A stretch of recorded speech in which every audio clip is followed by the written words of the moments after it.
मधुराधिपति रखिलं मधुरं अधरं मधुरं मधुरं मधुरं मधुराधिपति रखिलं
सरस्वते नमः।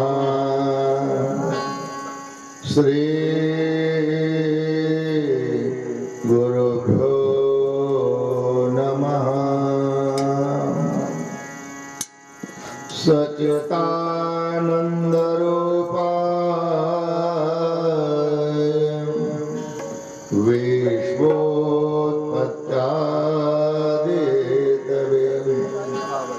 तापत्रय विनाशाय श्री कृष्णाय वयं नमः। कृष्णाय वासुदेवाय हरे परमात्मने प्रणतक्लेशनाशाय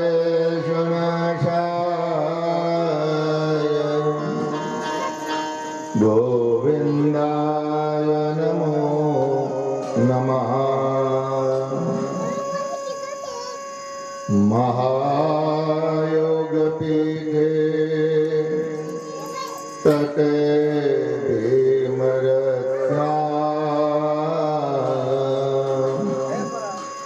वरं पुण्डरीकाय दातृं मुनीन्द्रे समागत्य तिष्ठन्तं मानन्दकन्दम्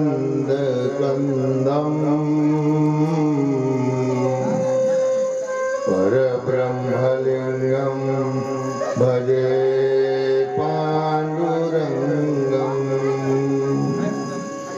मागे पंढरीचे आई माझे पंढरीचे आई मागे पंढरीचे आई माझे पंढरीचे आई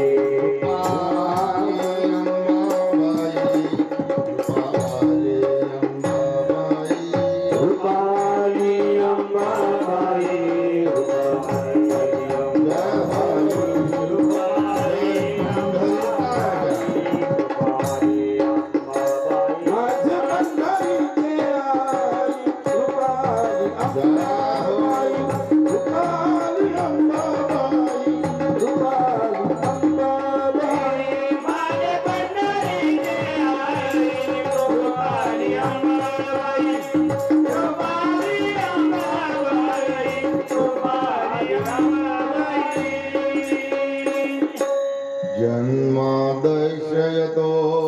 जन्मादशयतोन्वरादितरतं चार्तेष्वभिज्ञस्वरा तेने ब्रह्महृदाय आदिकवये मुह्यन्ति यत्सूरयः तेजो वारिमृदां यथा विनिमयो यत्र त्रिसर्गो मृषा धामान् स्वेन सदा निरस्तकुहकम् सत्यं परं धीमहि सत्यं परं धीमहि शरण शरण हनुमन्ता शरण हनुमन्ता शरण हनुमन्ता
बर्हापीडं नटवरवपु कर्णयो कर्णिकारम्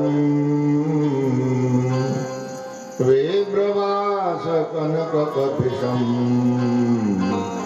वैजयन्ती कमाला रन्ध्राणवेणूरधरसुधया पूरयन् गोपरुन्दे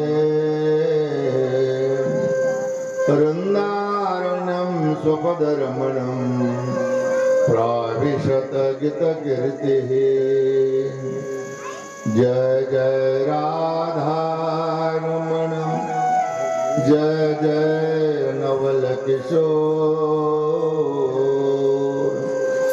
जय जय गोपी चित्त चोर प्रभु जय जय माखन चोर गोपाल कृष्ण भगवान की जय, योगेश्वर भगवान की जय, शुक महाराज राज की जय, व्यास महाराज महाराज की जय, गंगा मैया मैया की जय।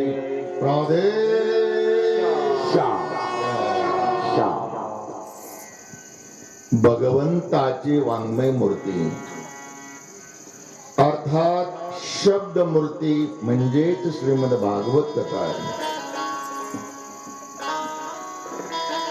अतृप्त आत्म्याला हे तृप्ती पितृदोषातून मुक्त करणारी कथा म्हणजेच श्रीमद भागवत कथा आहे.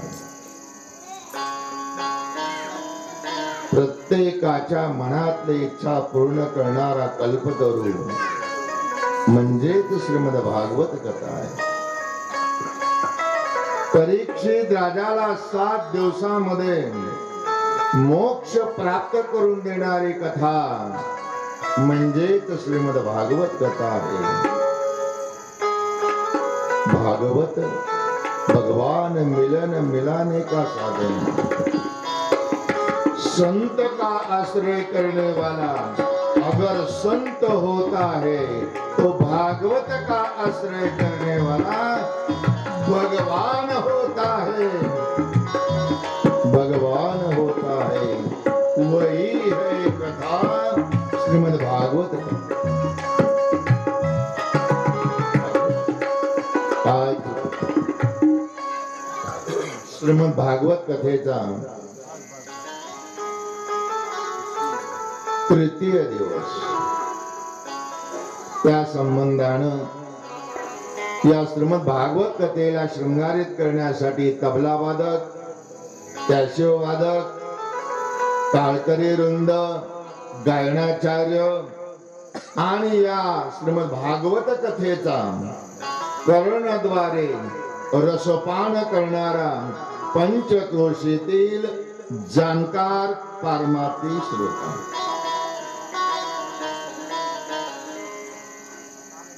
काल कथेला आपण ज्या ठिकाणी विश्राम दिलेला होता ती कथा होती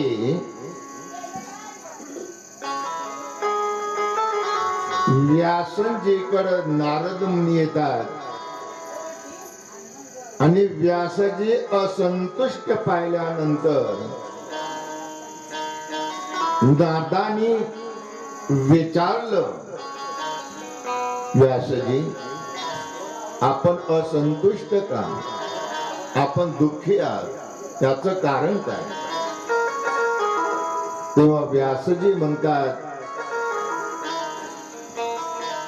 की नारदजी आपण त्रिकाल ज्ञानी आहात, तुम्हीच आम्हाला सांगावं की माझ्या ठिकाणी असणारी दुःखाचं कारण काय, मी असंतुष्ट काय? त्यावेळेला नारदांनी त्याचं उत्तर दिलं. नारद म्हणतात की व्यासजी तुम्ही आतापर्यंत अनेक ग्रंथ रचना केल्या, महाभारत ग्रंथ रचना तुम्हीच केली, एका वेदाचे 4 भाग तुम्हीच केले, 17 पुराण तुम्ही लिहिले, पण जेवढं तुम्ही हे वाङ्मय लिहिल्या गेलेलं आहे या सर्व वाङ्मयामध्ये ज्ञान प्रधानता आहे आणि ज्ञान प्रधानता असल्या कारणानं ज्ञान कधीही जीवाला सुख देऊ शकत नाही, कारण ज्ञानामध्ये अहंकार आहे. हो, ज्ञानामध्ये अहंकार आहे. माऊली ज्ञानोबा आहे बोलतात, अहंकाराची गोठी विशेषण लगे अज्ञानापाठी सज्ञानाचे झोंबे कंठी नाना संकटे नाच. माऊली बोलतात.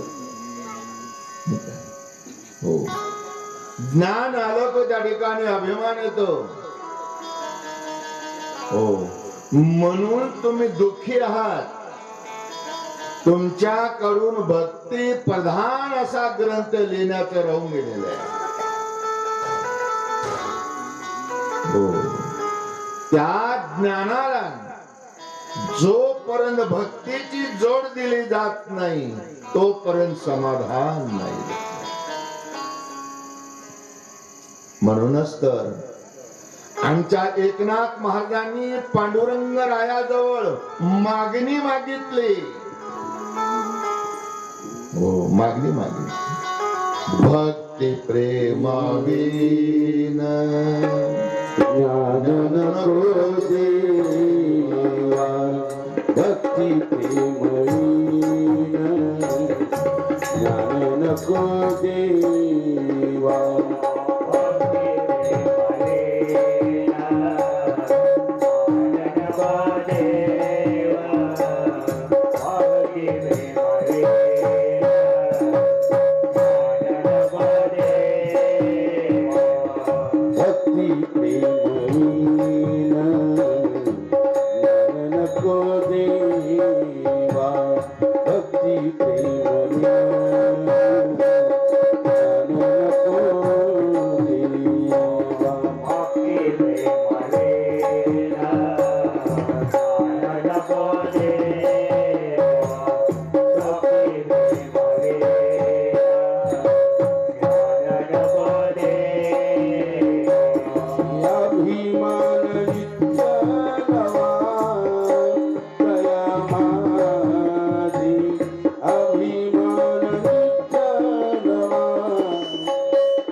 भक्ती प्रेमावीन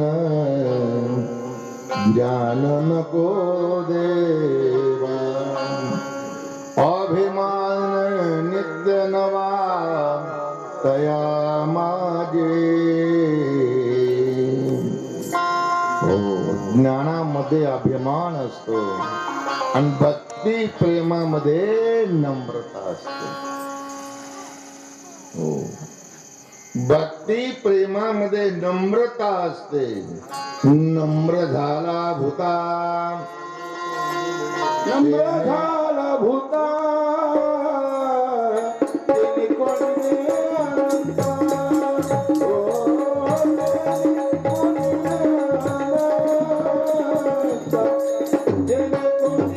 अनंता.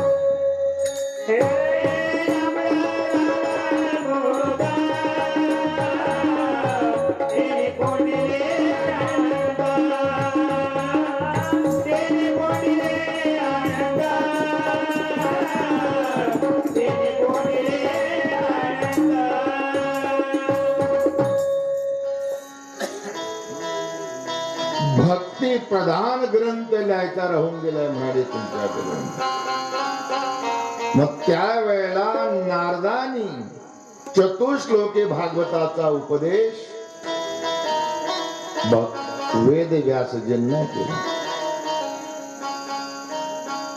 चतुश्लोकी भागवत मी काल तुम्हाला सर्व 4 श्लोक म्हणून दाखवले.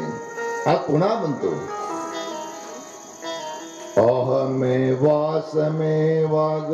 नान्यत् यत् सत् असत् परं पश्चादहं यदेतस्य यो वशिष्येत सौम्यहम् ऋतेत यत् प्रतीयेत न प्रतीयेत चात्मनि तद्विद्यादात्मनो मायां यथा भासो यथा तमः यथा महान्ति भूतानि भूतेषु चावचेष्वणो प्रविष्टान्यप्रविष्टानि तथा ते शृणुतेष्वहम् एतावदेव जिज्ञासां तत्त्वजिज्ञासुनात्मनः अन्वयव्यतिरेकाभ्यां यत्स्यात् सर्वत्र सर्वदा।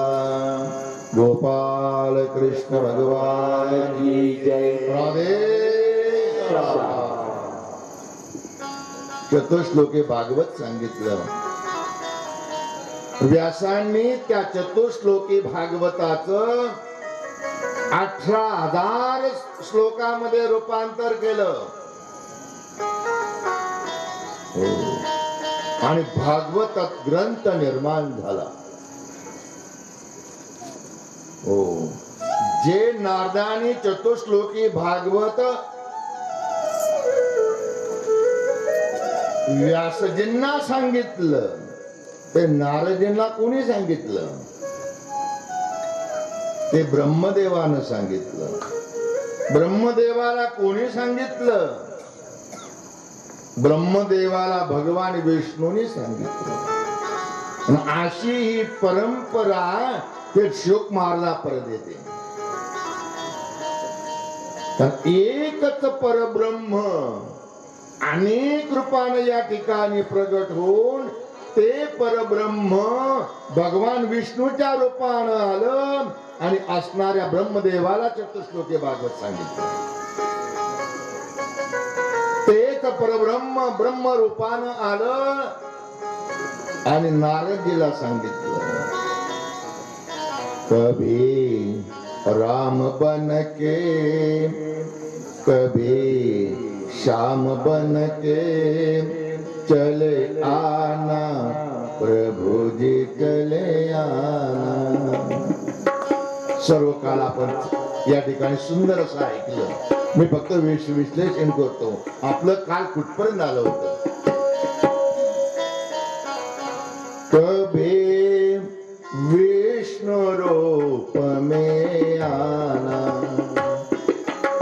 ब्रह्मा जी को श्रोता पाना सुदर्शन हाथ लेके भागवत साथ लेके चले आना प्रभु जी चले आना. कभी ब्रह्म रूप में आना नारद जी को श्रोता पाना कमंडलू हाथ लेके भागवत साथ लेके चले आना प्रभु जी चले आना.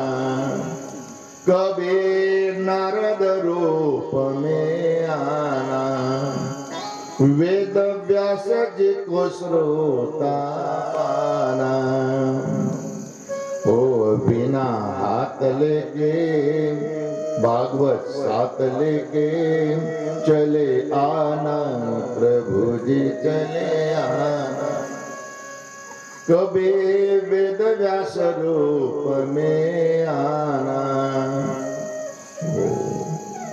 शुक मुनि को श्रोता पाना. शास्त्र हाथ लेके भागवत साथ लेके चले आना प्रभु जी चले आना. कभी शोक रूप में आना परीक्षित को श्रोता पाना. शास्त्र हाथ लेके भागवत साथ लेके चले आना प्रभु जी चले आना. कभी राम बन के कभी श्याम बन के प्रभु जी चले आना. कभी राम बन के कभी श्याम बन के चले आना प्रभु जी चले आना.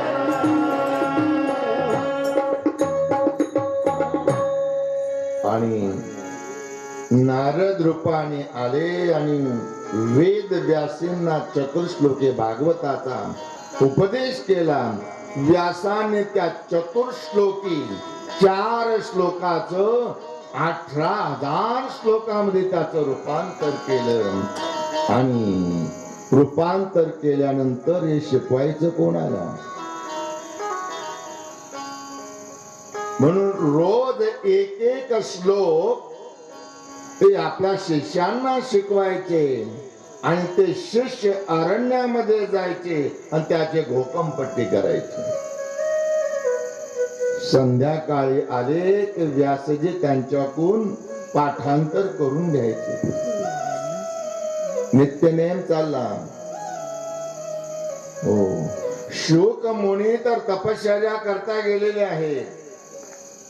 आज एक श्लोक आणि व्यासजींनी आपल्या शिष्यांना शिकवला. बरहा पिडम नटवर वपू कर्णयो कर्णिकारम वेब्रवास कनक कपिशम वैजयंती कमाला रंध्राण वेणूरधर सुदया पूरयन्योपरुन्दे अरुन्दारण्यं स्वपदरमणं प्राविशत जितकीर्ती. हा श्लोक शिकवला आणि सांगितलं आपल्या शिष्यांना. गाये चालण्याकरता अरण्यामध्ये गेले आणि या श्लोकाची घोकमपट्टी करू लागले.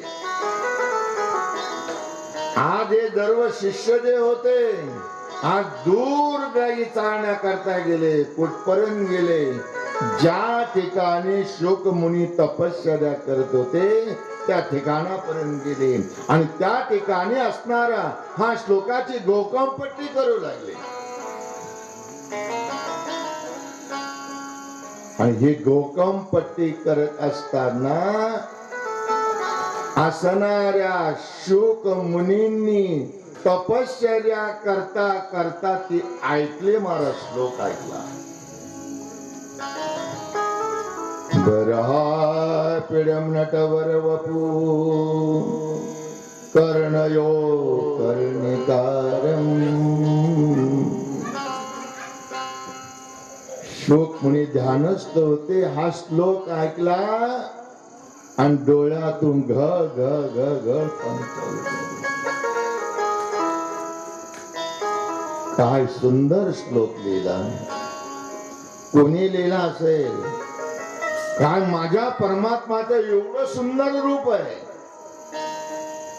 परमात्माचं या श्लोकामध्ये परमात्म्याचं सगुण स्वरूपाचं वर्णन केलेलं आहे. तो परमात्मा कसा दिसतोय? नटवर वपून.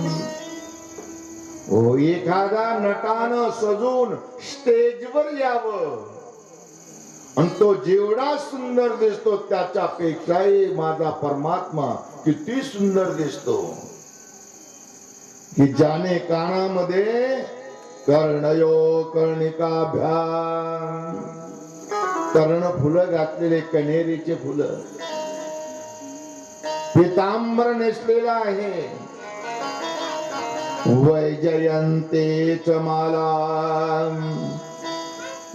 5 फुलाची कधी न सुकणारी फुलाची माळ गळ्यामध्ये घातलेली आहे. आणि असा परमात्मा त्या वृंदावरून येत असताना असणाऱ्या गोपिका स्वागता करता उभा आहे. एवढं परमात्म्याचं सुंदर रूप या श्लोकाच्या माध्यमातून अवलोकन केलं. निर्गुणाचा उपासक असणारे शुक महाराज सगुण भक्तीला प्रवृत्त झाले. परमहंस परमपद तत्वाला गेलेले शुक मुनी हा श्लोक ऐकला आणि सगुण भक्तीला प्रवृत्त झाले. महाराज ते आसनावरून उठले आणि ज्या ठिकाणी हे मुलं श्लोक म्हणत होते त्या ठिकाणी गेले आणि म्हणू लागले, हे मुलांनो पुन्हा एकदा तो श्लोक म्हणारे. पुन्हा ते मुलं ते श्लोक म्हणू लागले. बरहाय पिडमनटवर वपू कर्णयो कर्णिकारम वेब्रवास कनक कपिशम वैजयंती माला.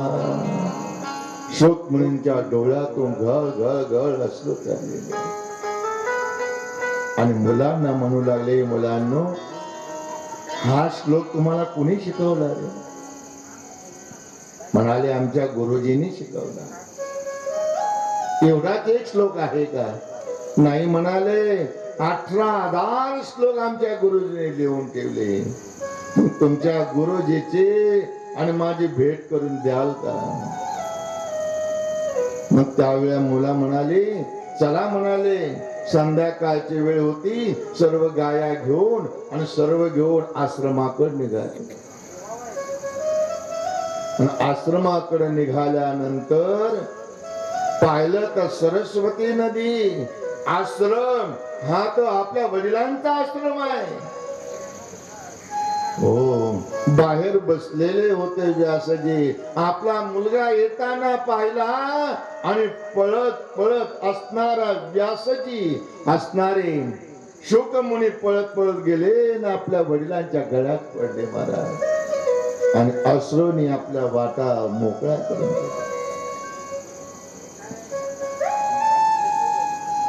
आपल्या वडिलांचं दर्शन झालं आणि आपल्या वडिलांना एवढी सुंदर रचना केली. आपल्या वडिलांचा अभिमान त्या जागृत झाला आणि त्यावेळेला व्यासांनी जेवढे 18,000 जे श्लोक होते भागवत कथेचे ते सर्व आपल्या मुलांना शुक मुनीला शिकविले आणि तेच शुक मुनींनी परीक्षित राजाला ही कथा सांगितली. ते भागवत सांगितलं. लक्षात. गोपाल कृष्ण भगवान की जय. त्यानंतर एक दिवस नारदाची आणि व्यासांची भेट झाली आणि नारदजींना विचारले. व्यासाने म्हणाले, नारद तुम्ही या संत पदवीवर तुम्ही आरूढ झाला, असं तुम्ही पूर्वजन्मामध्ये कोणतं पुण्य केलं होतं? तुम्हाला संतत्व प्राप्त झालं, असं पूर्वजन्मामध्ये तुम्ही कोणतं पुण्य केलं होतं? नारदजी, तुमच्या पूर्वजन्माचं चरित्र तुम्ही आम्हाला सांगा. हे पहा, मानवी जीवनाचं अंतिम साध्य देवत्व नाही, संतत्व आहे. बरेच शब्द प्रयोग आहे. मानवी जीवनाचं अंतिम साध्य देवत्व नाही, संतत्व आहे.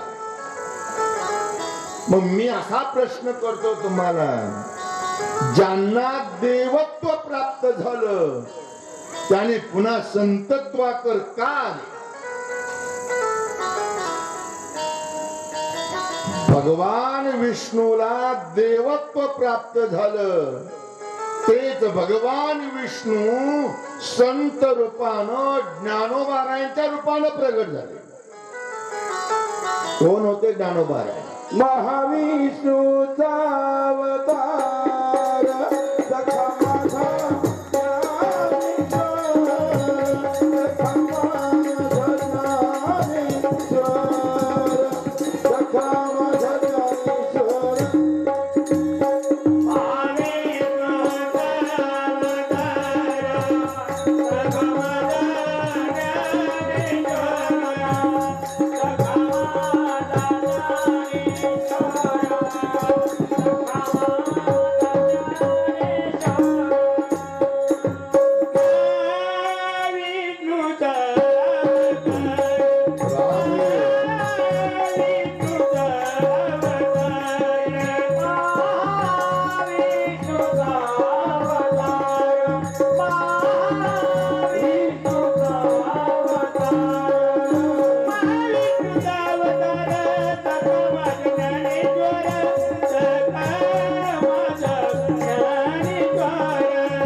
महाविष्णूला देवत्व प्राप्त झालं, या महाविष्णूनं संत रूपानं का प्रगट झाले?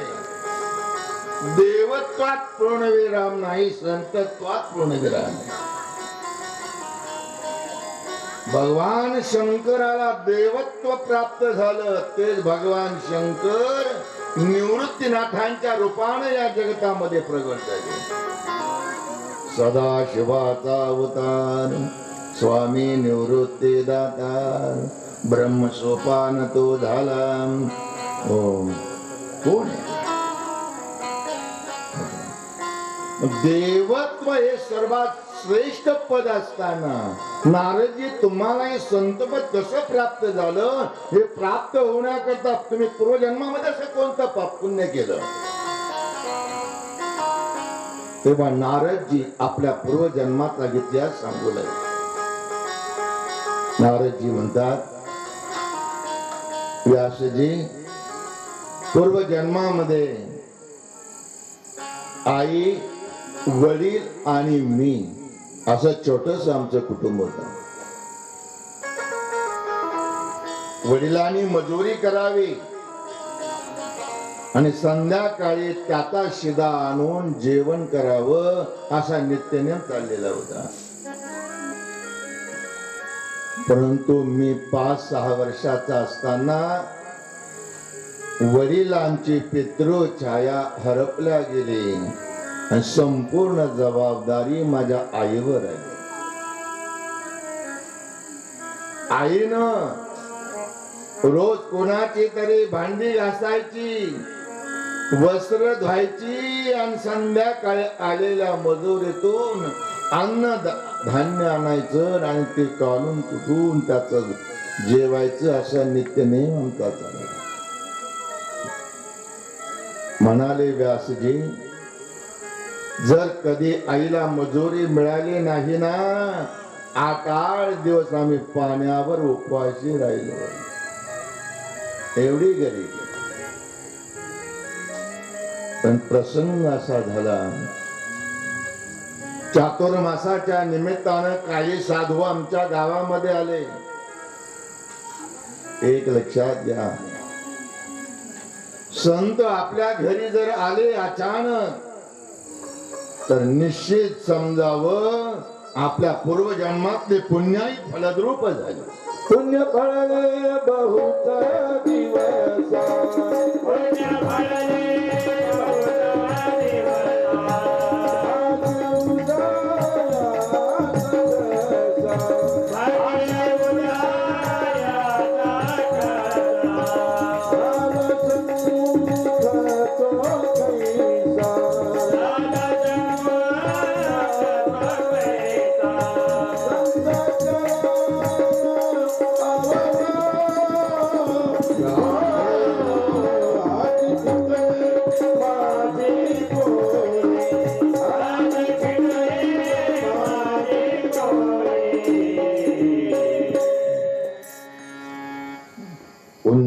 फळले बहुता दिसा, भाग्य उदयाचा ठसा.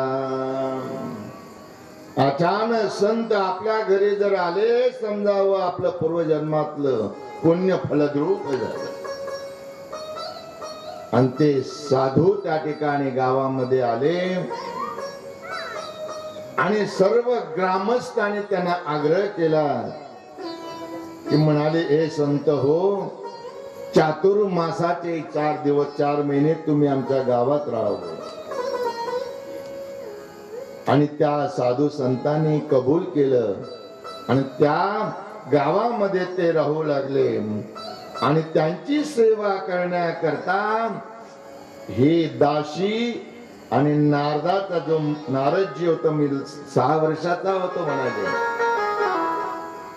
त्यावेळेस मला त्याच्याकडे सेवा करण्याचे योग आला. आईने सर्व त्या ठिकाणी सेवा करावी आणि मी असणाऱ्या साधू संतांना समिधा वगैरे आणून द्यायचो, फुलं आणून द्यायचो. असं करता करता म्हणाले, माझा आणि त्यांचा जेव्हा घनिष्ठ संबंध आला, तेव्हा त्याने माझं नाव हरिदास ठेवलं. रोज त्यांची सेवा करायचो. रोज भागवत कथा त्या ठिकाणी चालायची. रोज भागवत कथा श्रवण करायला मी जायचो. आमचे गुरुजी नारदजी सांगतात, आमचे गुरुजी अतिशय सुंदर भागवत कथा सांगायचे. मी रोज भिल्ल समाजाच्या मुलामध्ये जाऊन गोट्या खेळायचो. पण आज संत या ठिकाणी आल्यापासून मी भागवत कथा ऐकायला लागलो. पारमार्थिक कार्य त्याच्याकडून घडू लागलं. आणि असं पारमार्थिक कार्य करत असताना 4 महिने कसे निघून गेले कळालं सुद्धा नाही.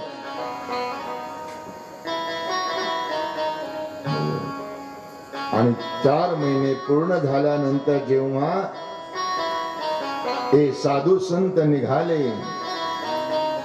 त्यावेळेला हरिदास मात्र त्या संतांना म्हणू लागला की हे संत हो, मला सुद्धा तुमच्या बरोबर यायचंय. त्यावेळेला साधू संत म्हणू लागले, हे हरिदासा, तुझ्या आईला आधार कोण आहे रे? तिला आधार फक्त तुझाच आहे. तुला येता येणार नाही. तुला येता येणार नाही. तू घरी बसूनच परमार्थ कर. तुला मी मंत्र देतो.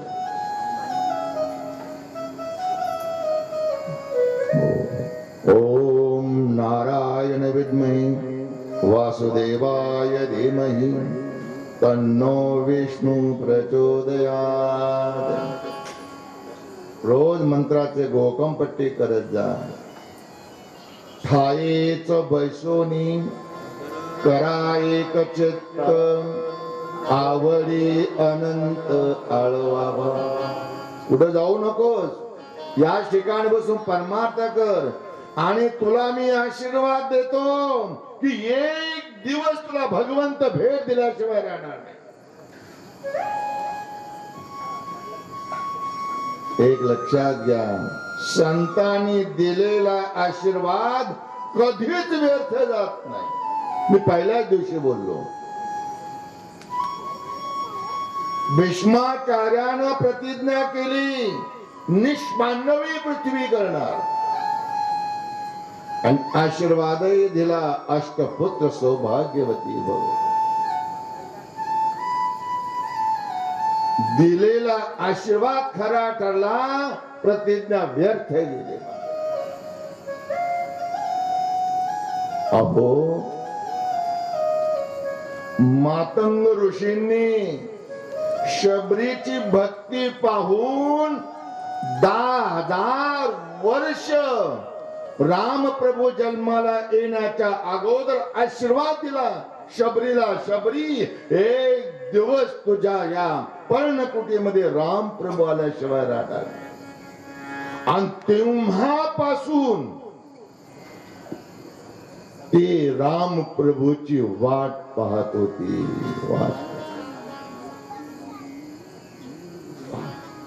आशीर्वाद व्यर्थ गेला नाही. 10,000 वर्ष वाट पाहिली. आणि ती म्हणायची, आज माझी झोपडी, एक दिवस आपली झोपडी पूर्णपणे हो पुण्यवान होईल. मेरी झोपड़ी के भाग आज खुल जाएंगे, राम आएंगे.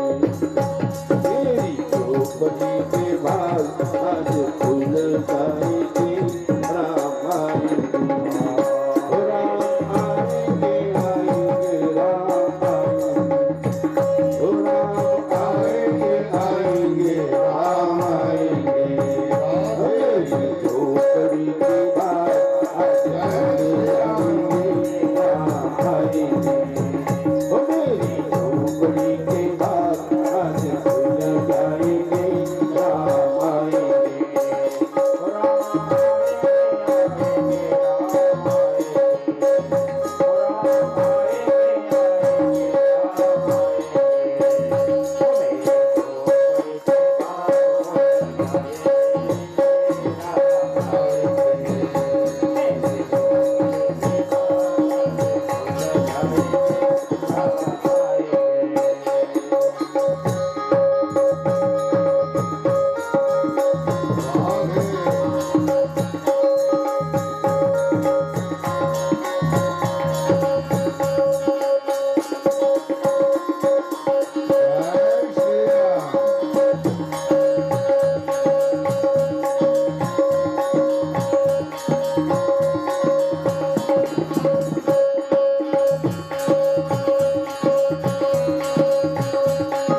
राम झूलेंगे तो पालना झूलाऊंगी, राम झूलेंगे तो पालना झूलाऊंगी, मीठे मीठे में भजन सुनाऊंगी, मीठे मीठे में भजन सुनाऊंगी, मेरी जिंदगी के सारे दुख मिट जाएंगे, राम आएंगे, मेरी जिंदगी के सारे दुख मिट जाएंगे, राम आएंगे, मेरी खोपड़ी के नाराज उड़ जाएंगे, राम आएंगे, ओ राम आएंगे आएंगे राम आएंगे, ओ राम आएंगे आएंगे राम आएंगे, मेरी खोपड़ी के बाग आज खुल जाएंगे, राम आएंगे, ओ मेरी खोपड़ी के बाग आज खुल जाएंगे, राम आएंगे।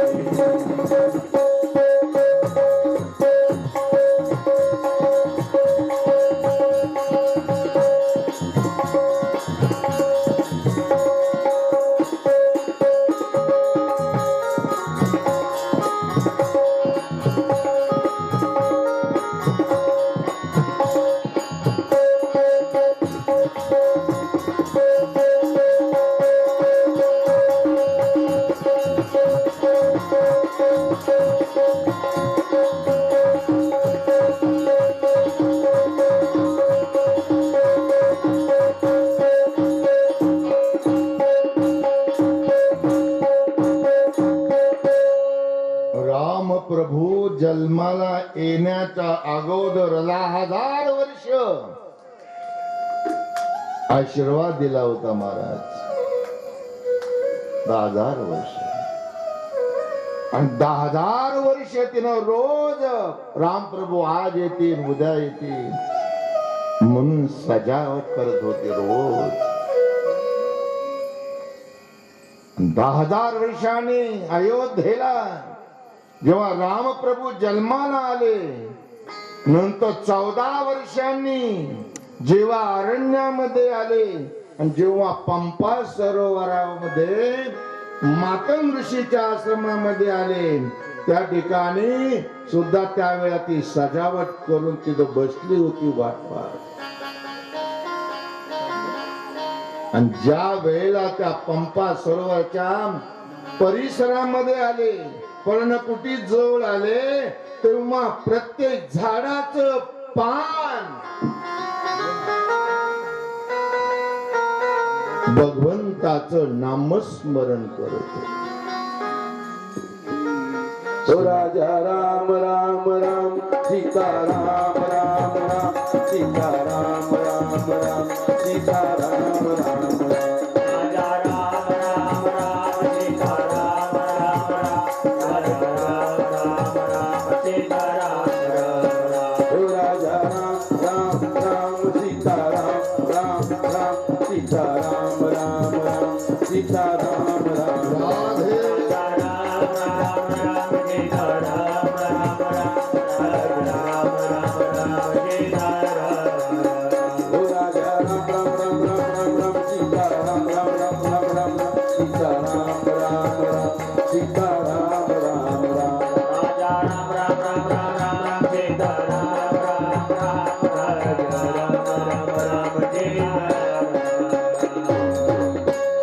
प्रत्येक झाडाचं पान श्रीराम श्रीराम श्रीराम म्हणत होत महाराज.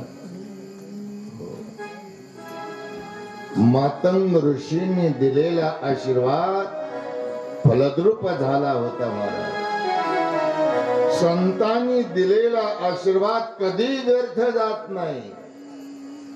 म्हणून त्या हरिदासाला सांगितलं, हरिदासा एक दिवस तुला सण असणाऱ्या परमात्म्याची भेट होईल आणि पुढं असणाऱ्या आईच्या समवेत हरिदास राहू लागला. एक दिवस आई गोठ्यामध्ये चारा टाकण्याकरता गेली आणि सर्पाने तिला दंश केला आणि त्याच ठिकाणी ती मृत्यू पावली. अंत्येष्टी कर्म केलं. जवळ होत नव्हतं सर्व दशक्रिया विधी करता वापरलं, पण अंगावरच्या कपड्यानिशी अरण्यामध्ये भगवंताची प्राप्ती करण्याकरता निघाला. अरण्यामध्ये एका पिंपळाच्या झाडाखाली 12 वर्ष तपश्चर्या केली आणि आकाशवाणी झाली भगवंताची. अरे हरिदासा, मी प्रत्यक्ष रूपामध्ये तुला भेटू शकत नाही, कारण मानवी जीवनाच्या देहामध्ये काही सूक्ष्म वासना असतात आणि ह्या वासना परमात्म्याचं दर्शन घेऊ देत नाही. म्हणून तुला मी सांगतो, अखंड परमात्म्याचं देह पडेपर्यंत भगवंताचं नामस्मरण कर आणि पुढच्या जन्मामध्ये तुला भगवंताची प्राप्ती. अखंड नामस्मरण केलं आणि शेवटी नामस्मरण करता करता देह त्याग केला आणि भगवंत अंत काळाच्या वेळेला भगवंताचं नामस्मरण आलं आणि भगवद्गीता सांगते, मरणी जया जे आठवे तो तेच गती ते पावे, मनोनी सदा स्मरावे माते चित्तवर. हो, अंत काळाच्या वेळेला ज्याचं चित्त जसं चिंतन करेल तसं पुढचा जन्म त्याला मिळतो. हो, आणि मग त्या वेळेला प्रलय कालानंतर ब्रह्मदेवानं जेव्हा नवीन सृष्टी निर्माण केली, तेव्हा नवीन सृष्टी निर्माण केल्यानंतर प्रथम संकाधिक संतांना जन्म दिला, नंतर भगवान रुद्रांना जन्म दिला आणि नंतर 10 पुत्र ब्रह्मदेवानी निर्माण केले. त्याच्यामध्ये नारदांचा जन्म लागला, त्याच्यामध्ये नंबर लागला. 10 पुत्र. कोणते 10 पुत्र? मरीची, अत्री, अंगिरस, पुलस्त, पुलहक, क्रतु, वशिष्ठ, भृगु, दक्ष आणि शेवटचा नंबर नारद. झाले 10. कोणी मोजले म्हणावं? मोजले ना? आहेत ना 10? मरीची, अत्री, अंगिरस, पुलस्त, पुलहक, क्रतु, वशिष्ठ, भृगु, दक्ष आणि शेवट नंबर नारद. झाले 10. नारदाचा नंबर लागला आणि नारद सांगू लागले व्यासांना की पूर्व जन्मामध्ये तो संत सहवास मला घडला, त्याच्यामुळं मला आज या ठिकाणी संतत्व ही पदवी प्राप्त होऊन भगवंताने मला हा विना दिला वाजवण्याकरता, भगवंताच्या भजना करता. नहीं का? संत का आश्रय करने वाला संत होता है और भगवान का आश्रय करने वाला भगवान होता है. वही तो कथा आहे भागवत.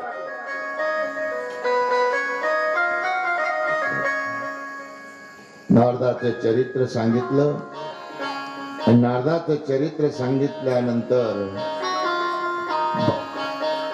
अश्वत्थाम्यानं द्रौपदी जे 5 मुलं मारली त्याची कथा पुढे येते.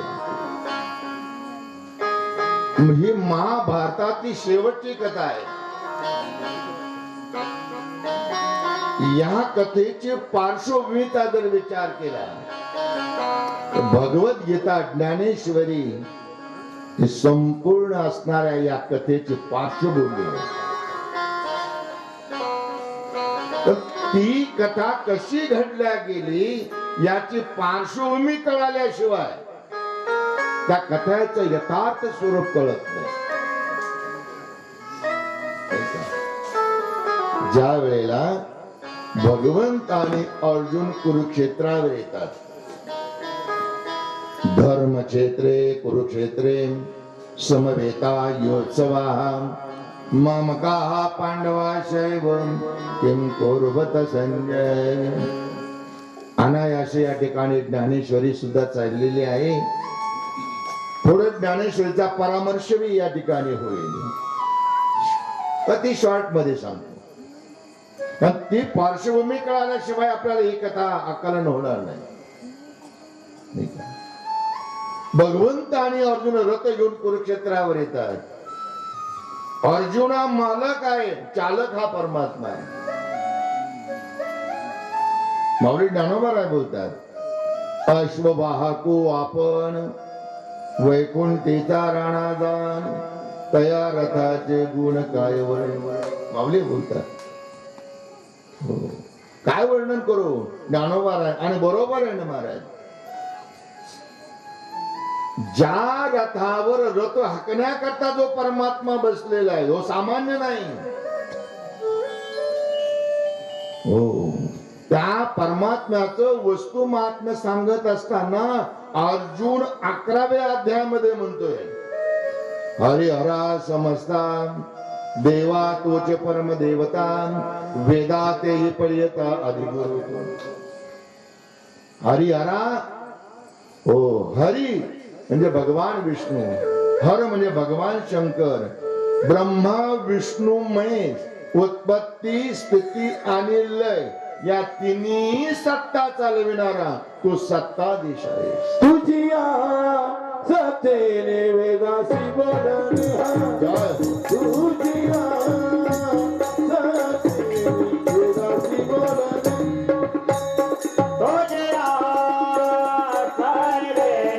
तुझिया सत्तेने वेदासी बोलणे सूर्यासी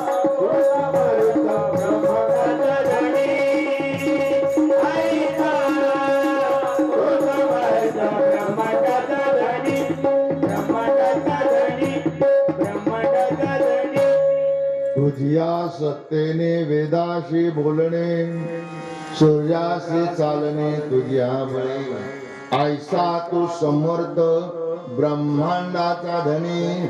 हा ब्रह्मांडाचा मालक अर्जुनाचे घोडे चालवतो हे नवल नाही का. म्हणून तर ज्ञानोबारायांनी उभी पा कशी लिहिली, देखा नवलतया प्रभूचे निशिम प्रेम भक्ताचे सारथ्य पार्थाचे करितुवसे. देखा नवल नाही का. नाही का. तुकाराम महाराज सुद्धा नवल करतात. ज्याच्या उदरामध्ये अनंत कोटी ब्रह्मांड नायक आहे, अनंत कोटी ब्रह्मांड आहे, त्या परमात्म्याने नंदाच्या घरून बाळ रूपाने यावं हे नवल नाही का. आनंदे ब्रह्मांडे उदरी आनंदे ब्रह्मांडे उदरी आनंदे ब्रह्मांडे उदरी आनंदे ब्रह्मांडे उदरी आनंदे ब्रह्मांडे उदरी आनंदे ब्रह्मांडे उदरी आनंदे ब्रह्मांडे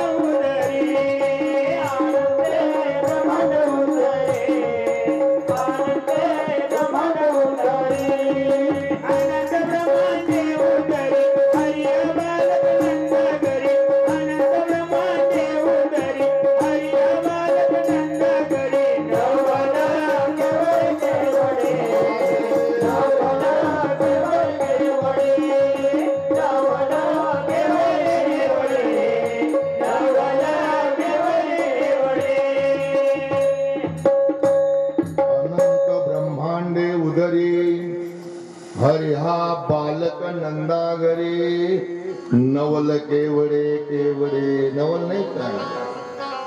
ज्याच्या उदरामध्ये अनंत कोटी ब्रह्मांड आहे त्यानं नंदाच्या घरी येऊन बाळ रूपाने यावे नवल नाही का. जो सर्व विश्वाला जीव घालतो म्हणून त्याला विश्वंभर म्हणतात. आणि त्याने त्याला यशोदा मैयानं जीव घालव हे नवल नाही का? जो विश्वव्यापक असलेला परमात्मा त्या गवळीच्या कडेवर जातो हे नवल नाही का? म्हणून ज्ञानोबाराय सुद्धा इथं नवल करतात. देखा नवलतया प्रभूचे निशिम प्रेम भक्ताचे सारथ्य पार्थाचे करीतोसे. काय योग आहे मला त्या अर्जुनाचं, मला काही समजत नाही. भगवान विष्णू रथ चालवायला आहेत आणि वरच्या ध्वजस्तंभावर भगवान शंकर हनुमंतरायाच्या रूपाने. कोण आहे हनुमंतराया? माऊली लिहितात. ध्वजस्तंभावरी वानरू तो मूर्तिमंत शंकरू सारथी शारण्यधरू अर्जुन. सांगा ना काय योग आहे त्या अर्जुनाचे. हो, चालवायला भगवान विष्णू, आलेले संकट झेलण्याकरता भगवान शंकर ध्वजस्तंभावर.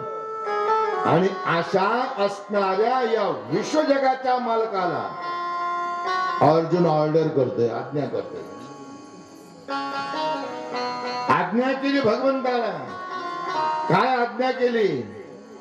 सैन्योर भयोर मध्ये रथ स्थापम्य कृतम्. दोन्ही सैन्याच्या मध्ये रथ उभा करा आणि मला अवलोकन करू द्या नेमकं युद्ध मला कोणाबरोबर करायचं. आणि भगवंताने तो रथ हाकत नेला.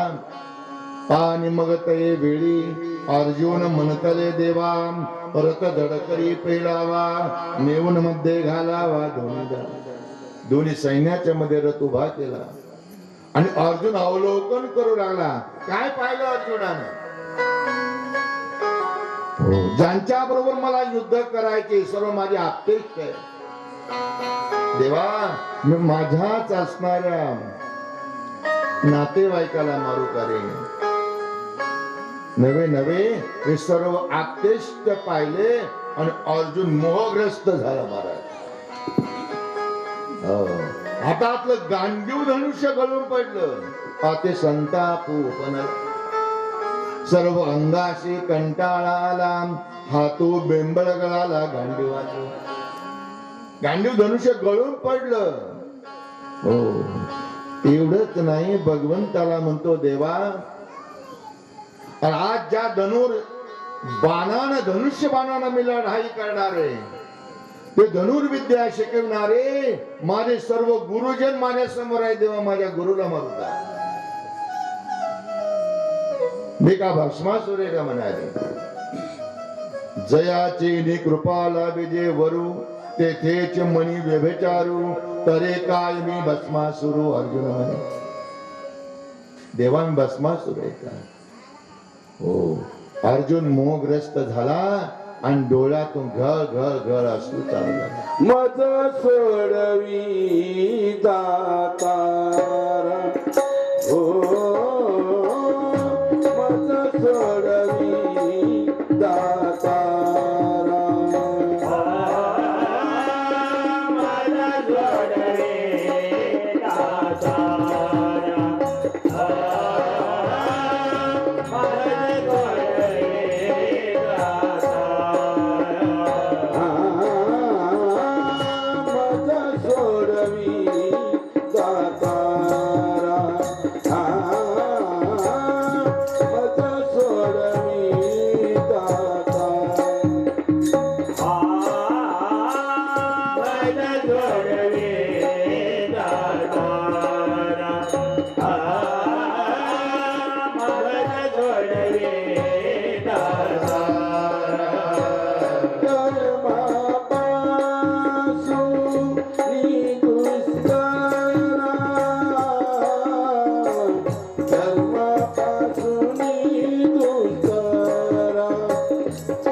कर्मापासून दुस्तरा हात जोडले भगवंताला.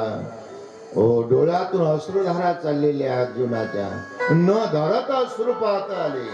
ऐसे ऐक राया ते वर्तले संजय. डोळ्यातून अश्रुधारा चाललेल्या आहे. हो आणि भगवंताला हात जोडून विनंती केली, देवा मज सोडवे दातारा कर्मापासून दुस्तरा. मला सोडव देवा. या ठिकाणी सार काय असार काय, योग्य काय अयोग्य काय, पाप काय पुण्य काय मला काहीच कळत नाही. या कर्मातून तू मला आता सोडव. मग त्यावेळेला जेव्हा अर्जुन नतमस्तक झाला त्यावेळेला भगवंताने भगवद्गीता सांगायला सुरुवात केली. स्वमुखे आपण सांगत श्री विष्णू स्वमुखे आपण सांगत श्री विष्णू.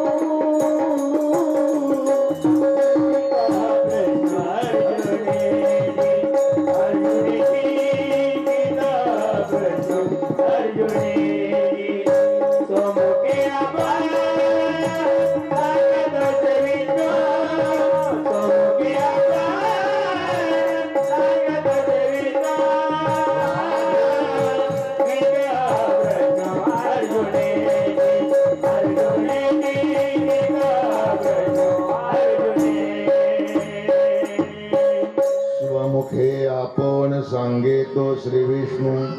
श्री गीता हा प्रश्न अर्जुनेचे. भगवद्गीता सांगायला सुरुवात केली. नवे नवे अर्जुना करता ब्रह्मरसाचं पारण केलं. माऊली लिहितात ब्रह्मरसाचे पारणे केले अर्जुनासाठी नारायणे. तेचे अवसरे पाहुणे पातलो. ब्रह्मरसाचं ताट आणलंय आणि अर्जुनाला एका एका श्लोकाच्या माध्यमातून भरवतात. एवढं ज्ञान भक्ती उपासना सर्व अर्जुनाला सांगूनही अर्जुनाच्या डोक्यात मात्र प्रकाश पडेल. त्याचं एकच ध्येय, देवा मी युद्ध करणार नाही, युद्ध करणार नाही. नवे नवे पाहिजे तर घरोघर जाऊन मी भिक्षा मागेल पण युद्ध करणार नाही. आणि पुढे अर्जुन म्हणतो मी मारिता ये कौरव मरते. मारणारा मी आहे, कौरव हे मरणारे आहे. तेव्हा भगवंतानी मेवण्याच्या नादानं चेष्टा केली. मेवनात होती ना अर्जुनला.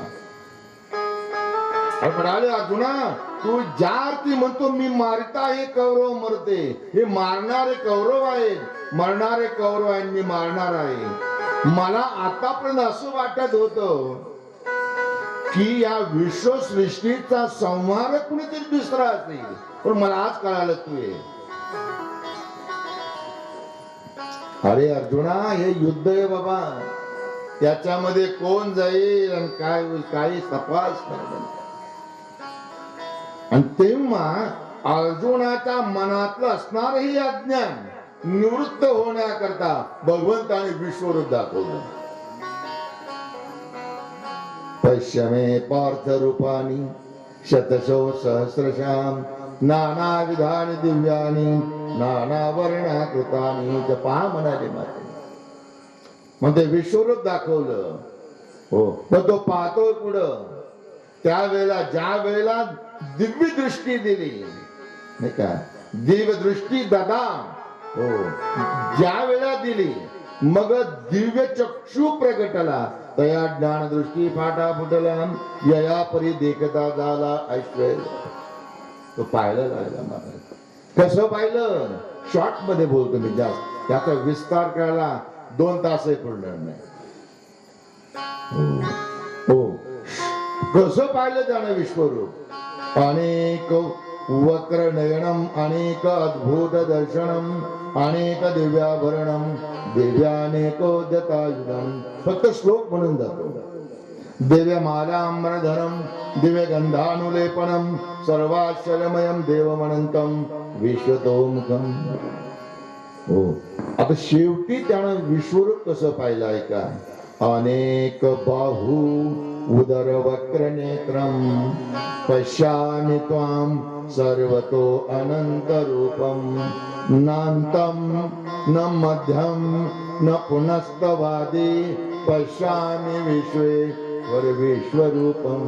कसं पाहिलं? ज्या वेळेला अर्जुन मुकुटाकर वर पाहायला गेला त्या मुकुटाचा शेवट कुठे झाला शेवटपर्यंत अर्जुनाला कळालं. अर्जुन पायाकडे बघायला गेला त्या पायाचा शेवट कुठे झाला ते शेवटपर्यंत अर्जुनाला कळालं. आणि त्या विश्वरूपामध्ये अर्जुनाने एक विचित्र घटना पाहिली. कुरुक्षेत्रावर जेवढे योद्धे होते हे आपणहून त्या मुखामध्ये जात होते आणि संपत होते. काय करत होते? समुद्र मापम प्रविशंती यद्वर. ज्याप्रमाणे नदी सागराला आपणहून मिळते त्याप्रमाणे हे योद्धे आपणहून त्या मुखामध्ये जात होते विश्वरूपाच्या आणि संपत होते. महाराज असणारे योद्धे संपले. भीष्माचार्य कृपाचार्य तेही संपले. माऊली लिहिता भीष्मायसा कवनू सत्यशौर्य निपुणू तोही आणि ब्राह्मण द्रोणू ग्रासीला कटकटा. ग्रासीला खाऊन टाकलं त्यांना. मग अर्जुन म्हणतोय आता राहिलंय कोण शिल्लक? सर्वच विश्वरूपामध्ये गेले. आता शेवट मी जे म्हणाले आता माझाही नंबर याच्यामध्ये लागतोय. अर्जुनाला वाटलं. अर्जुन घाबरला. त्यावेळेला भगवंत म्हणतात अर्जुना घाबरू नकोस. अरे या कुरुक्षेत्रावर जेवढे योद्धे आहेत ना हे योद्ध्यांचा मी काळाचाही काळ आहे. कालोस्मी लोकक्षय कृत प्रबुद्ध लोकान समाहर्तुमीय प्रवृत्ता ऋते पित्वाम भविष्यन्ति सर्वे. हे प्रत्यनुकेशी योद्धा काळाचाही काळ आहे म्हणाले. हो परंतु ऋते पित्वाम तुझ्या शिवाय इतर सर्व भक्षस्थानी जाणारे तू जाणार नाही. कारण तू माझा भक्त आहे आणि माझं ब्रीद आहे. भक्त राखे बाया दासी दुर्जनाची संहारी दुर्जनाची संहारी दुर्जनाची संहारी. भक्त राखे बाया दासी दुर्जनाची संहारी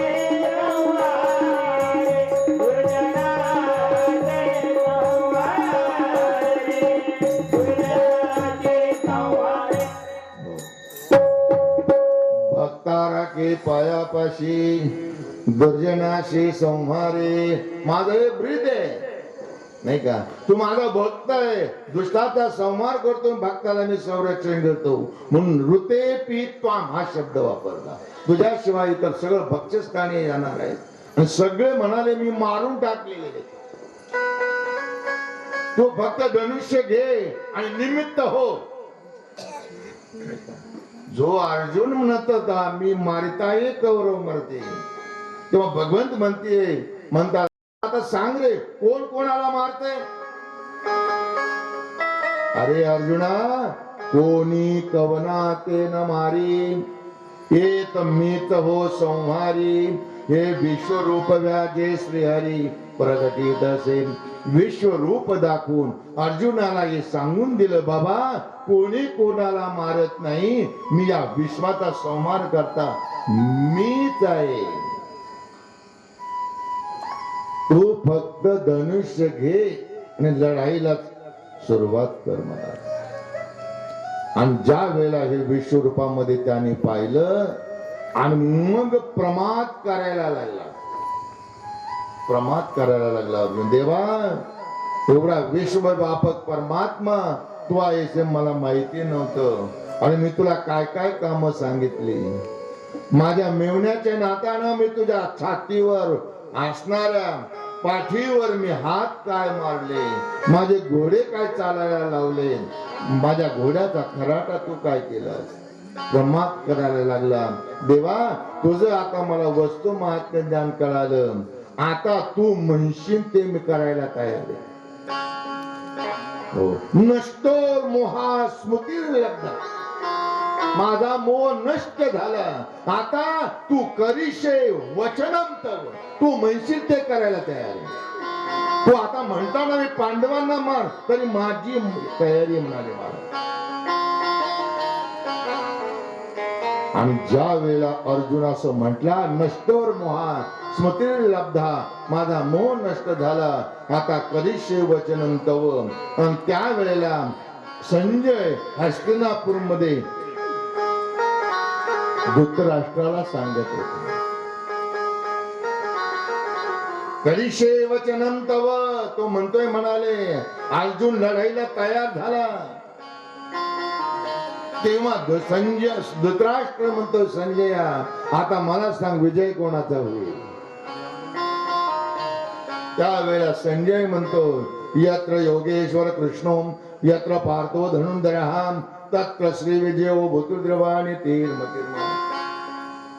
ज्या बाजूला योगेश्वर भगवान आहे, ज्या बाजूला भक्त आहे, आणि ज्या बाजूला नीती हा शब्द वापरला, नीतिर्मतिर्मम, ज्या बाजूला नीती आहे तत्र श्री विजय, तिकडे विजय आहे.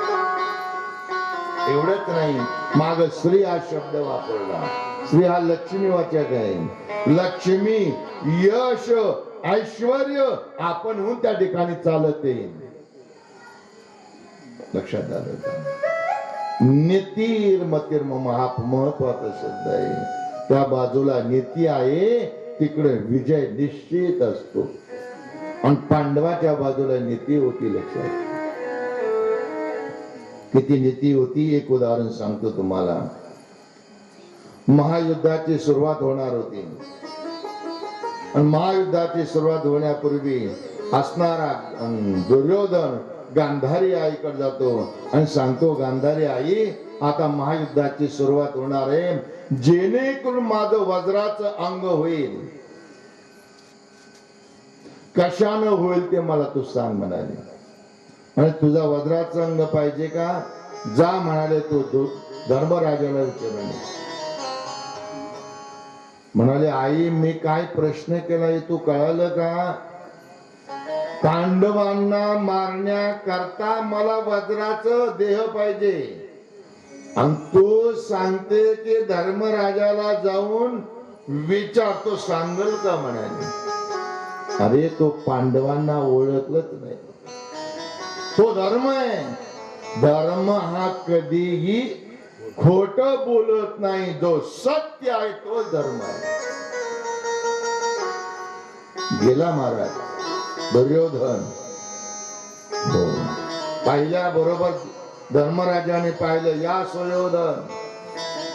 आणि सुयोधन आल्यानंतर त्या ठिकाणी हो प्रश्न केला दुर्योधना, ए सुयोधना इतका लांब येण्याचं कारण काय? म्हणाले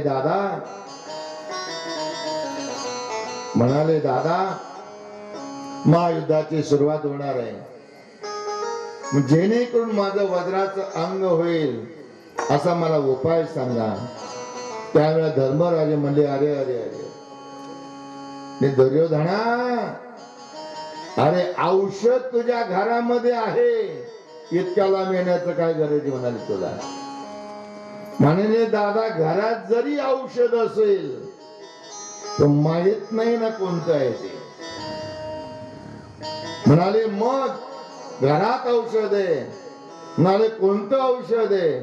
म्हणाले गांधारी आईला म्हणावं, जी पट्टी बांधलेली आहे ती काढून फक्त एकदा माझ्या देहाकडे पहा, तुझं अंग वज्राचं होईल म्हणाले. पण एक लक्षात घे, हो आईकडे जाताना you are going to naked without dress. अंगावर एकही वस्त्र ठेवू नकोस. ह्या बाबाला इतकी गडबड झाली, लगेच वस्त्र काढून आणि पळत सुटला. भगवंताला वाटलं आता हा जर गेला आणि याचं संपूर्ण अंग वज्राचं जर झालं तर असणाऱ्या अनितीचा विजय होईल, नीतीचा पराजय होईल. म्हणून भगवंताने ब्राह्मणाचं रूप घेतलं आणि मध्ये दुर्योधनाला अडवलं. अरे म्हणाले, Duryodhana, why are you going to naked? विवस्त्र अवस्थेमध्ये कुठं पळत चाललास? मग सांगितलं असं असं म्हणाले. गांधारी आईकडे जायचं सांगितलं दादानी. आणि म्हणले, तुला काही कळतं का? म्हणाले, ब्राह्मणाच्या रूपामध्ये भगवंत होते ना, तुला काही कळतं का? आईकडे जात असताना 5-6 वर्षाचं असेल आणि तो जर विवस्त्र अवस्थेमध्ये गेला तर ठीक आहे म्हणाले. 80 वर्षाचा टोनगा झाला म्हणा, तू असं जाणार का? मग काय करू? अंडरपॅन्ट नेसून जा म्हणाले. इथं नाही ना, आता मी आणली म्हणाले. वल्कल नेसायला दिलं त्याला आणि जा म्हणाले आता. आणि आई समोर गेला आणि गांधारी आईवर गेला. आई, दादाकडे गेलो होतो, काय सांगितलं? फक्त पट्टी काढून डोळे भरून माझ्याकडे पहा, वज्राचं होईल. कारण गांधारी सामान्य स्त्री नव्हती, महान प्रतिव्रता होती. आणि जे लग्नापासून धृतराष्ट्राचा तिचं जेव्हा लग्न झालं, तो आंधळा आहे, तो जग पाहू शकत नाही, म्हणून तिला सुद्धा पतिव्रत्य धर्म केला. मी जगाकडे पाहणार नाही म्हणून पट्टी बांधली होती तिला. ते सामर्थ्य त्या डोळ्यामध्ये होतं. आणि जेव्हा ते पट्टी काढली, सर्व अंग वज्राचं झालं, पण ज्या ठिकाणी वल्कल नेसला होता त्या ठिकाणी ते कच्च राहिलं. महायुद्धाची समाप्ती होत आली. भीष्म असणारे भीमदादा आणि दुर्योधनाचं द्वंद्व युद्ध चाललं.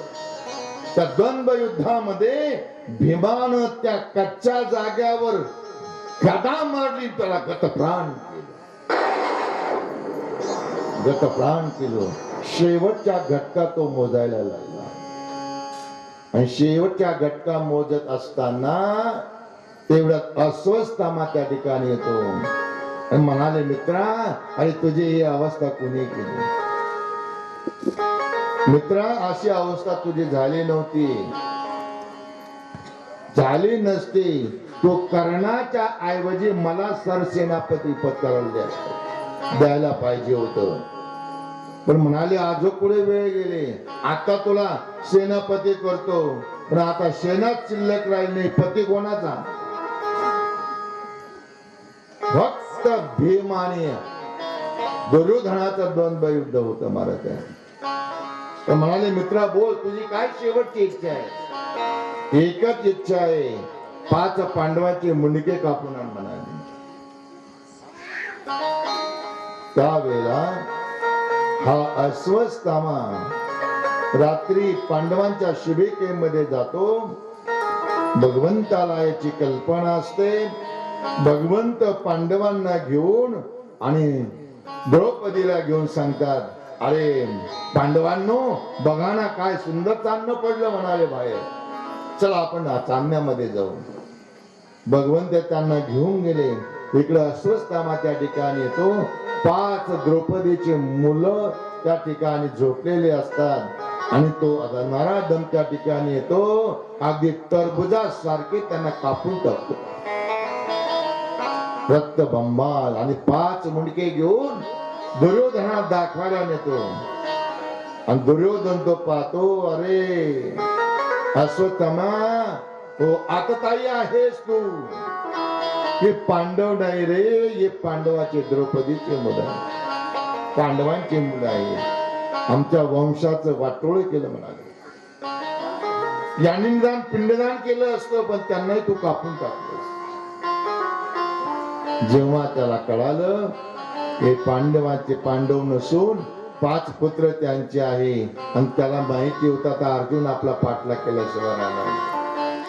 रथ घेऊन जेव्हा पळाला, इकडं असणारे द्रौपदी आणि 5 पांडव जेव्हा शिबिकेमध्ये आले, तेव्हा त्यांना त्या ठिकाणी पाहिलं. थारोळ्यामध्ये पाहिलेले 5 मुलं पाहिले. आणि असणाऱ्या द्रौपदीनी हंबरडा फोडा, आर्य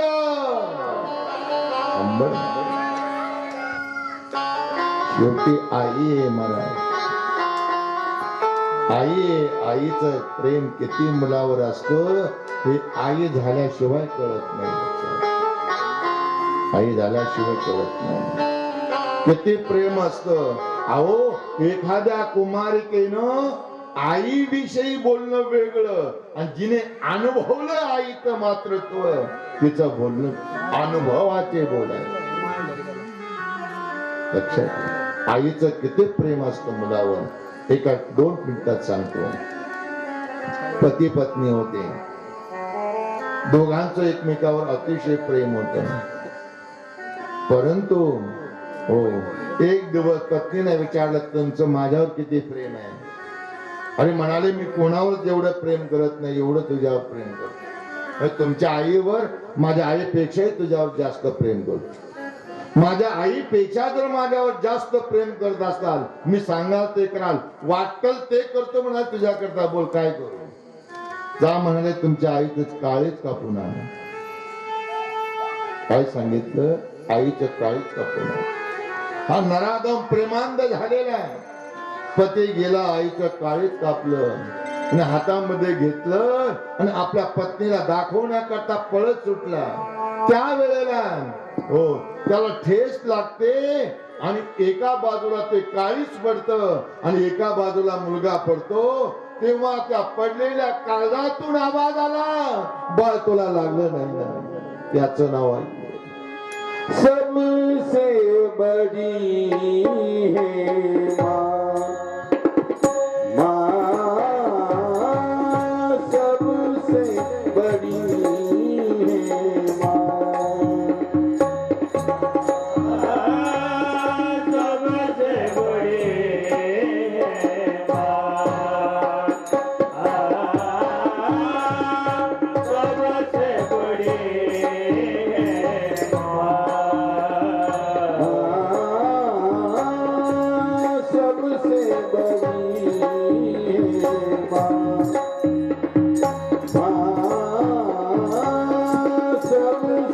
बड़ी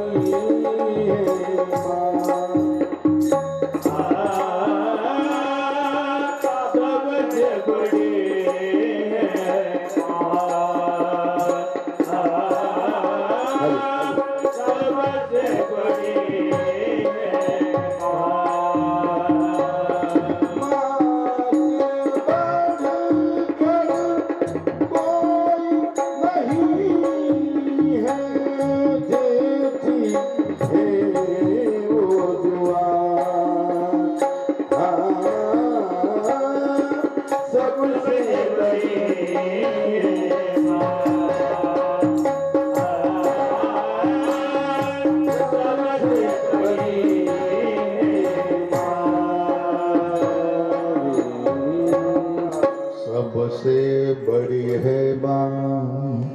आईचं मुलावर किती प्रेम असतं हे आई झाल्याशिवाय कळत नाही. पहा ज्या वेळेला महाभारताचा प्रसंग सांगतो. अभिमन्यू लढाई करण्याकरता गेलेला आहे आणि सर्व कौरवांनी मिळून आणि अभिमन्यूला मारलं. महाराज सुभद्रेला कळालं सुभद्रा आई आहे. हो रणांगणामध्ये धावत पळत गेले महाराज आणि आपल्या मुलाचं डोकं मांडीवर घेतलं आणि हंबरडा फोडला. महाराज हंबरडा फोडला. तेवढ्यात 5 पांडव त्या ठिकाणी आले. भगवंत त्या ठिकाणी आले आणि अर्जुन म्हणतो सुभद्रा या शूर वीराची तू आई आहेस. या असणाऱ्या रणभूमीमध्ये तुला रडणं योग्य वाटत नाही. योग्य नाही वाटत.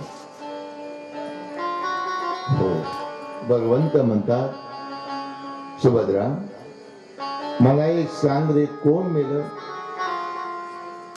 हा देह तर एक दिवस नाश पावणारच आहे. उपजे ते नाशे नाशिले पुनरपी दिसेम हे घटका यंत्र तैसे तो तर नाश पावणारच आहे. आत्मा तर नैनम छंदंती शस्त्राने नैनम दहंती पावका. मग तू का रडतेस. म्हणाले देवा बस मला हा वेदांत तुम्ही कशा करता सांगता? देवा, ज्याच्या श्वासातून वेद बाहेर आले त्याची बहीण आहे मी सुभद्रा. हा वेदांत तुम्ही मला कशाला सांगता? या रणभूमीमध्ये ही अर्जुनाची बायको रडत नाही, भगवंताची बहीण रडत नाही. देवा, मी अभिमन्यूची आई आहे रे. मी आई रडते. आई होऊन पहा आणि मुलगा मरते काय दुःख होतं ते मातेला माहिती म्हणाले.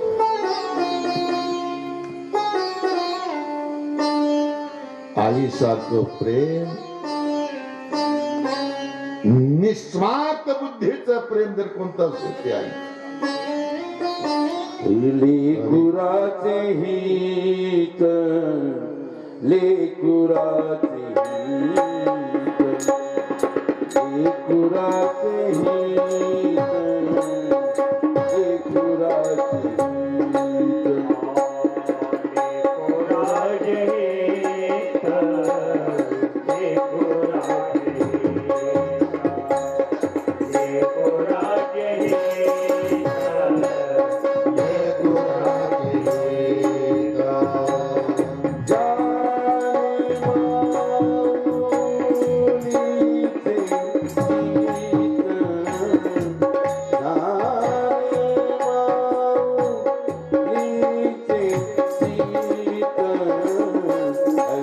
कळवळाची जाती, कळवळाची जाती,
ऐशी कळवळाची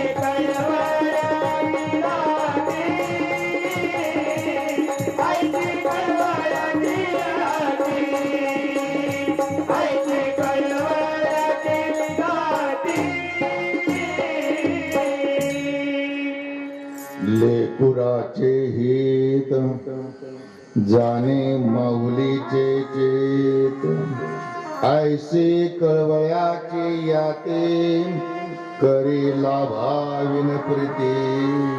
निस्वार्थ बुद्धीचं प्रेम तर कोणाचं असेल तर ते फक्त आईच असतं. पाचही मुलं जेव्हा एखारवळ्यामध्ये पडताना पाहिली, आक्रोश केला द्रौपदी. आर्य, तेव्हा सर्व पांडव पळत आले. पाहिलं त्यावेळेला प्रतिज्ञा केली अर्जुनानं. अर्जुन म्हणतोय, द्रौपदी रडू नकोस. तुझ्या पुत्रांचा हत्तेरा, त्याचं मुंडक छाटून या ठिकाणी मी आणील आणि त्याच्यावर पाय ठेवून नंतर स्नान करतील आणि नंतर अंत्येष्टी कर्म मुलांचा होईल. भगवंताला रथ जुंपायला सांगितलं. निघाले, भरधाव वेगानं निघाले महाराज. आणि असणाऱ्या अस्वस्थांबाला कळालं की अर्जुन आपला पाठलाग करतोय. त्यावेळेला त्यानं ब्रह्मास्त्र सोडलं. ब्रह्मास्त्र सोडल्यानंतर अर्जुन घाबरला. भगवंत म्हणतात, अर्जुना अरे घाबरतोस काय? त्या अश्वत्थाम्याला ब्रह्मास्त्र सोडता येतं, माग घेता येत नाही. तुला सोडता येतं, माग घेता येत. घे आकर्षून. ब्रह्मास्त्र आकर्षून घेतलं, पाठलाग केला. शेवटी रथाचे अश्वत्थाम्याच्या रथाचे घोडे थकले, पायी पळे सुटला. अर्जुनही त्या ठिकाणी खाली पायी सुटला. ज्याप्रमाणे एखाद्या सिंहानं एखाद्या बकरीला पकडावं त्याप्रमाणे अर्जुनानं पकडलं आणि घाव घालणार. तो लक्षात आला, हा ब्राह्मण आहे, गुरुपुत्र आहे. घेतलं, रथाला बांधलं आणि असणाऱ्या द्रौपदी समोर आणून उभा केलं. बोल द्रौपदी, काय शिक्षा करू या हत्याराला? ज्या डोळ्यानं पाहून यानं हत्या केली ते डोळे काढू, का ज्या हाताने घाव घातले ते हात तोडू, की जे पाय त्यांना तिथपर्यंत घेऊन गेले ते पाय तोडू. काय शिक्षा करेल? तू म्हणशील ती शिक्षा मी करतो. काय म्हणाली? काय म्हणाली द्रौपदी? द्रौपदी म्हणाली, मुंचता मुंचता, याला सोडा, याला सोडा, याला मारू नका, याला मारू नका. का? का मारू नका? अरे मुलगा मेल्यानंतर आईला काय दुःख होतं मी आज भोगते. आणि या अश्वत्थाम्याची आई फक्त एकच आहे, कारण हिचा पती महाभारताच्या युद्धामध्ये शहीद झालेला आहे. याच्या आईला कोणीही आधार नाही. याला जर मारलं तर याच्या आईला किती दुःख होईल. स्वतःच दुःख विसरले, दुसऱ्याचा दुःखाचा विचार करते.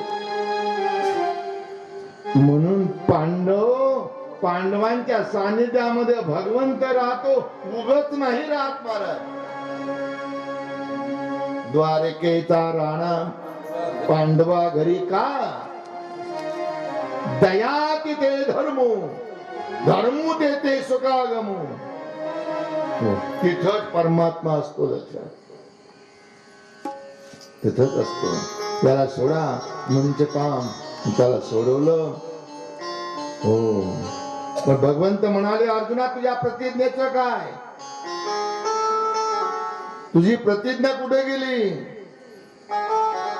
तेव्हा भगवंताने सांगितलं, अर्जुना मी शास्त्रामध्ये सांगितलं त्याचं तू आचरण कर. शास्त्रामध्ये ब्राह्मणाचा वध हा त्याच्या अपमानामध्ये आहे.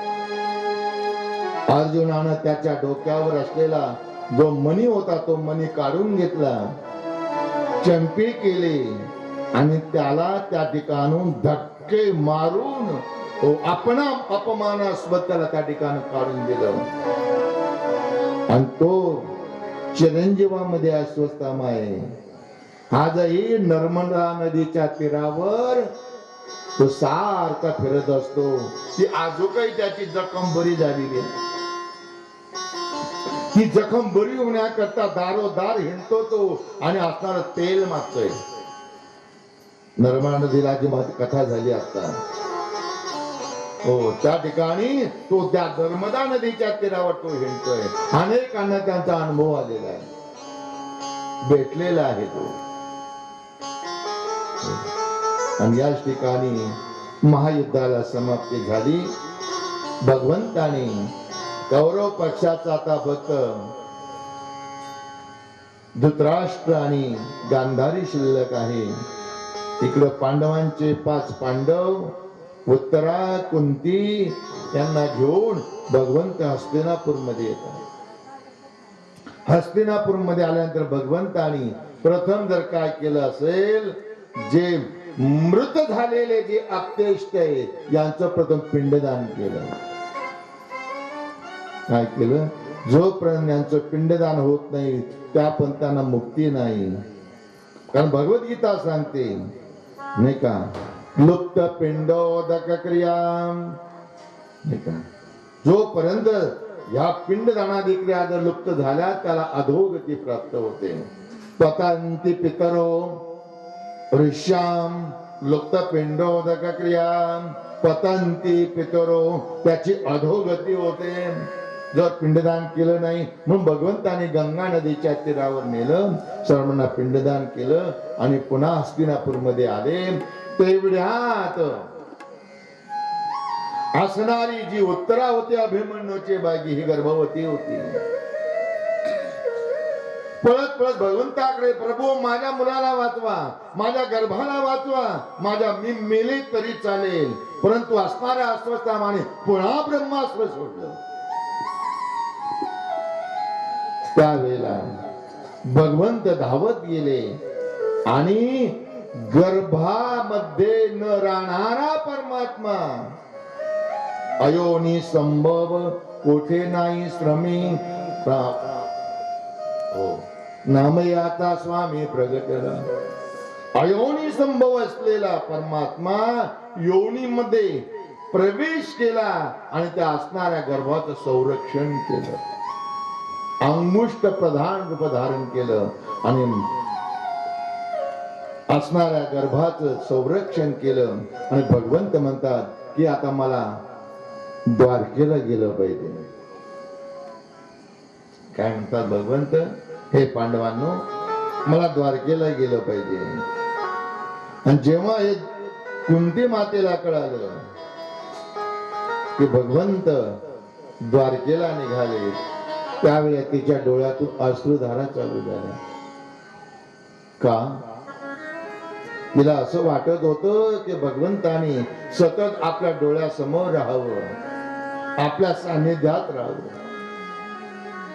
म्हणून असणाऱ्या या कुंती मातेनं काय केलं महाराज, हो, ज्या रस्त्याने परमात्मा द्वारकेला जाणार होते त्या रस्त्यावर जाऊन उभा राहिली आणि हात जोडले, वंदन करू लागले. परमात्माला वंदन केलं की भगवंत बंधनात सापडतो. हात जोडले, रस्त्यावर भगवंताचा रथ त्या ठिकाणी आला आणि वंदन करताना कुंती मातेला पाहिलं आणि रथातून पुन्हा खाली उडी मारली भगवंता. कुंती आत्या होती, भगवंत भाचे होते तिचे. म्हणाले, आत्या तू मला वंदन का करतेस? 18 दिवस महायुद्ध झालं. या महायुद्धामध्ये रोज अर्जुन आणि भगवंत कुंती मातेला वंदन करायचे आणि नंतर लढायला जायचे. आज तेच कुंती भगवंताला वंदन करते. काय वंदन केलं? कृष्णाय वासुदेवाय देवकी नंदनाय च नंद गोप कुमाराय गोविंदाय नमो नमः.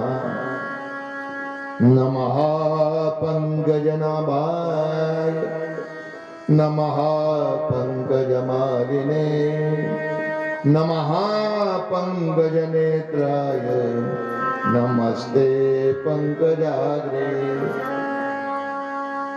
हो, वंदन करता करता डोळ्यातून अश्रुधारा चालू झाली आणि भगवंताला म्हणू लागले, परमात्मा भगवंत प्रभू, ज्या वेळेला पंडूराजांचा मृत्यू झाला त्यावेळेला माझी 5 मुलं घेऊन जेव्हा मी हस्तिनापूर मध्ये चालले, भीष्माचार्य धृतराष्ट्राने मला प्रतिबंध केला. कुंती, कोणाची मुलं तू घेऊन चाललीस? कारण भीष्माचार्याला आणि धृतराष्ट्राला माहिती होतं की पंडू राजानं स्त्रीला जर स्पर्श केला तर त्याला मृत्यू होणार होता.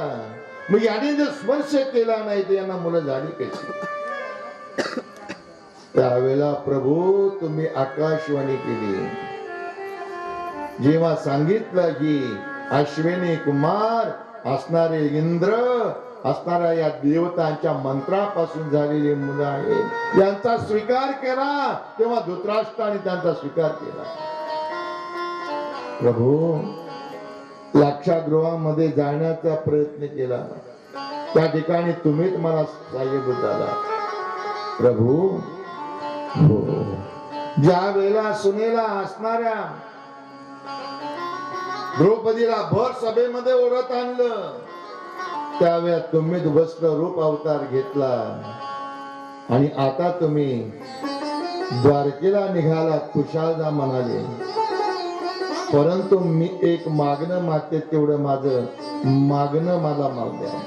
बोल आत्या, तुला काय पाहिजे ते देतो म्हणाले. माझ्याकडे या जगामध्ये तुला देण्यासारखं काही नाही असं नाहीये.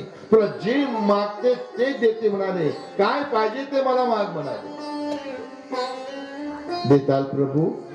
हो, देते. हो. काय मागितलं? या कुंती मातेनं काय मागितलं? विपदा संतुन शाश्वतम यत्र यत्र जगद्गुरो भवेत् दर्शनम यस्यात् पुनर्भव दर्शनम. विपदा संतु, विपदा म्हणजे दुःख. देवा, मला जर द्यायचं असेल, मागणी मागते, मला दुःख द्या, दुःख द्या, दुःख द्या. का दुःख मागितलं? दुःखातच तुझी आठवण होते, सुखात तुझी आठवण होत नाही. दुःखाच्या सागरात लोटा भगवंता, दुःखाच्या सागरात लोटा भगवंता.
लोटा भगवंत.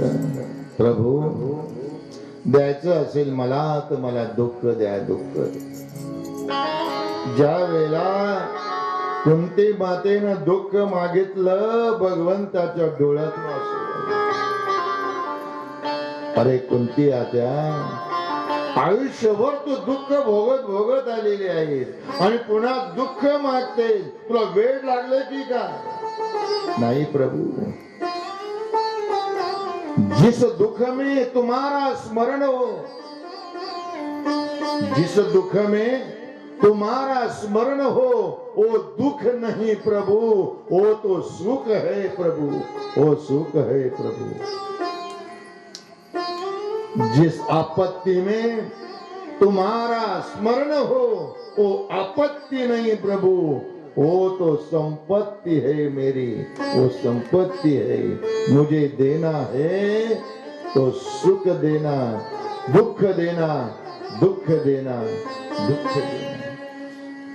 भगवंत त्यावेळेला भाववश झाले, पूर्ण भाववश झाले आणि द्वारकेला जाण्याचं कॅन्सल केलं. पुन्हा हस्तिनापूर मध्ये आले. आणि प्रत्येकाला असं वाटत होतं की माझ्या प्रेमास तो भगवंत पुन्हा आले. सुभद्रेला वाटायचं माझा आरती करो तुझ्या भगवंता.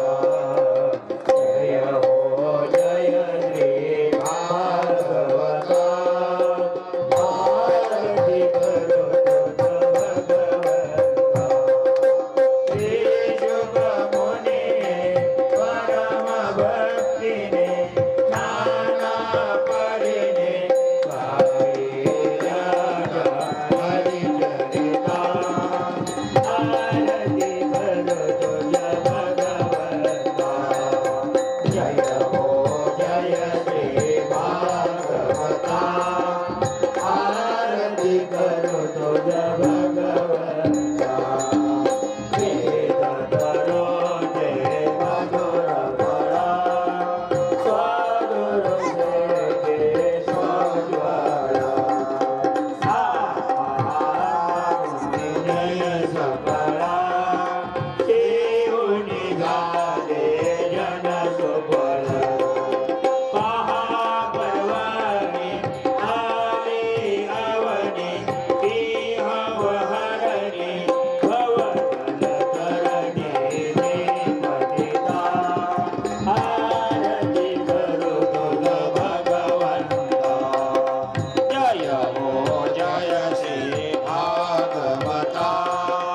आरती करो तुझ भगवंता. जीवाने साधक हरि गुण गाओने. शास्त्र पुराणे मुकुट मणे. परम प्रेम धृत जनने. एकाचा सेविता भाविक भक्ता. उदार दाता मोक्ष तत्वाता ते दाता. आरती करो तुझ भगवंता. जय हो जय श्री भागवता. आरती करो तुझ भगवंता. संपते समानस तीर्थ. द्वादशे सोपाने योग. निरमल भक्ती जले बलिदान. हरे हरे अस जिजिता. लोक सुखमले संगत जुगळे. शिव निरमले भान हरपले रस पिता. आरती करो तुझ भगवंता. जय हो जय श्री भागवता. आरती करो तुझ भगवंता. अपार महिमा ग्रंथाचा. वदवेन कोण साचा.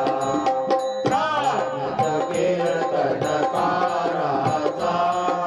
मेवा कविवर संताचा.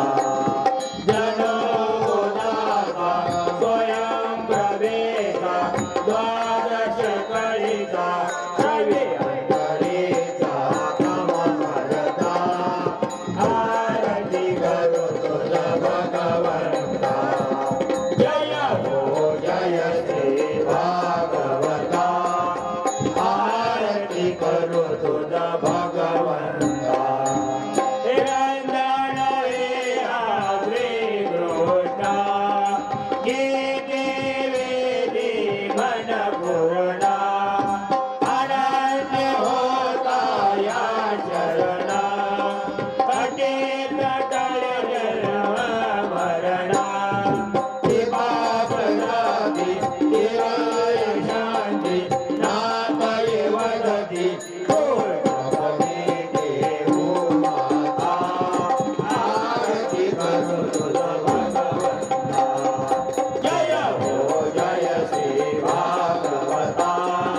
आरती करो तुझ भगवंता. आरती करो